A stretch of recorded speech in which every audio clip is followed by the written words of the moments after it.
I have had a lot of time during the past 332 days to think about my sweet boy, Hirsch. And one thing I keep thinking about is how, out of all of the mothers in the whole entire world, God chose to give Hirsch to me. What must I have done in a past life to deserve such a beautiful gift? It must have been glorious. Hirsch and I once watched some documentaries a couple years ago together about young people who had died.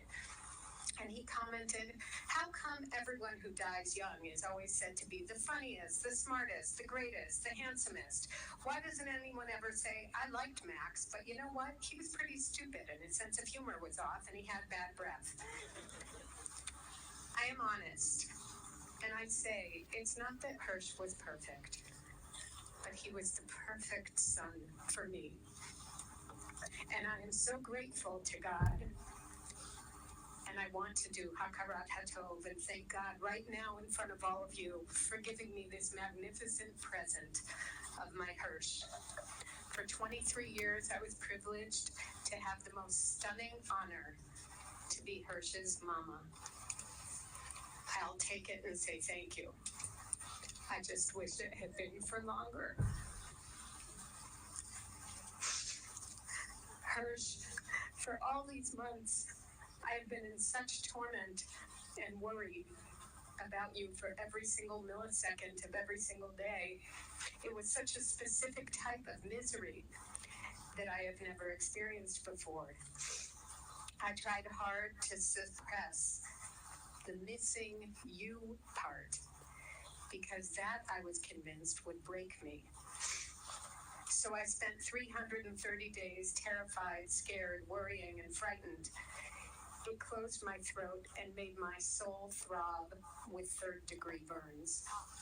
Part of what is so deeply crushing and confusing for all of us is that a strange thing happened along this macabre path upon which our family found itself traveling for the last 332 days.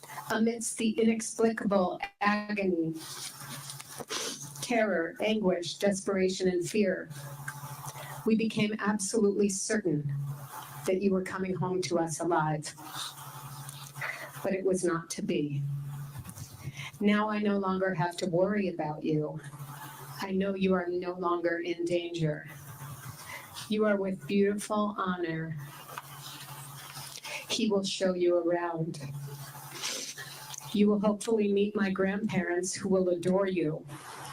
And you will start to play chess with Papa Stan. But now my worry shifts to us, Dada, Libby, Orly, and me. How do we live the rest of our life without you? I pray that your death will be a turning point in this horrible situation in which we are all entangled. I take such comfort knowing you were with Carmel, Ori, Eden, Elmog, and Alex.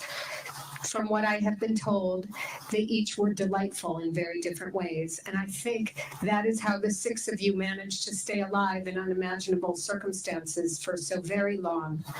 You, each and every single one of you, did every single thing right to survive 329 days in what I'm pretty sure can only be described as hell. I send each of the families my deepest sympathies for what we are all going through and for the sickening feeling that we all could not save them.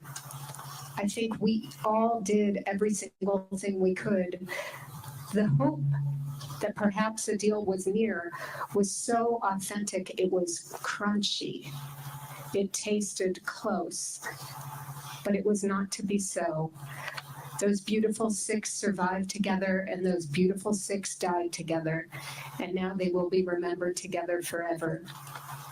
Hirsch, like most parents, Dada and I would often talk about who you would become, what you would be like when you grew up, what you would do, what you would look like, what kind of parent you would be. But now you will forever be our beautiful boy. You will stay the energetic, kind, patient, curious, funny, irreverent, pensive, forever handsome, forever young, forever my sweet boy. You squeezed into your young life, a lot of experiences, and that gives me relief and comfort.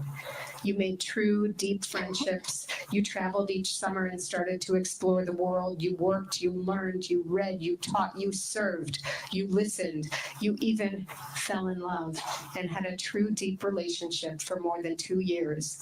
And you shared the excitement of that new experience with us. You charmed everyone you ever talked to, young or old. You promoted justice and peace in a way that only a young, pure, wide-eyed idealist can. You never raised your voice to me in your life. You treated me respectfully always, even when you chose a different path. When you wrote to us from the bomb shelter, you had just seen Honor get killed.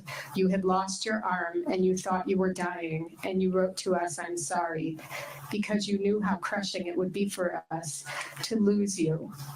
So you fought to stay alive. And now you are gone. At this time, I ask your forgiveness. If ever I was impatient or insensitive to you during your life or neglected you in some way, I deeply and sincerely request your forgiveness, Hirsch. If there was something we could have done to save you and we didn't think of it, I beg your forgiveness. We tried so very hard, so deeply and desperately. I'm sorry. Now, my Hirsch, I ask for your help as we transform our hope into grief and this new unknown brand of pain. I beg of you, Hirsch, please do what you can to have your light shine down on me, Dada, Libby, and Orly. Help shower us with healing and resilience. Help us to rise again. I know it will take a long time, but please, may God bless us that one day, one fine day, Dada, Libby, Orly, and I will hear laughter, and we'll turn around and see it's us, and that we're okay. You will always be with us as a force of love and vitality. You will become our superpower.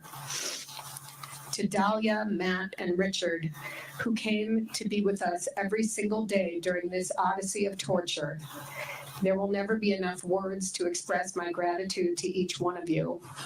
And I want to say now, a sincere and most heartfelt thank you to the countless people in this entire extended community who have held us, cared for us, prayed for us, cooked for us, and carried us when we could not stand up. I am so thankful to you, and I apologize deeply. But we're going to now need continued help to get through this sickening new chapter too. And I'm so sorry to ask, because we have given you nothing, and you have already given us profoundly and completely for 11 months. But I beg of you all, please don't leave us now. Okay, sweet boy, go now on your journey. I hope it's as good as the trips you dreamed about, because finally, my sweet boy, finally, you're free. I will love you and I will miss you every single day for the rest of my life. But you're right here. I know you're right here. I just have to teach myself how to feel you in a different way. And Hirsch, there's one last thing I need you to do for us. Now I need you to help us stay strong. And I need you to help us survive.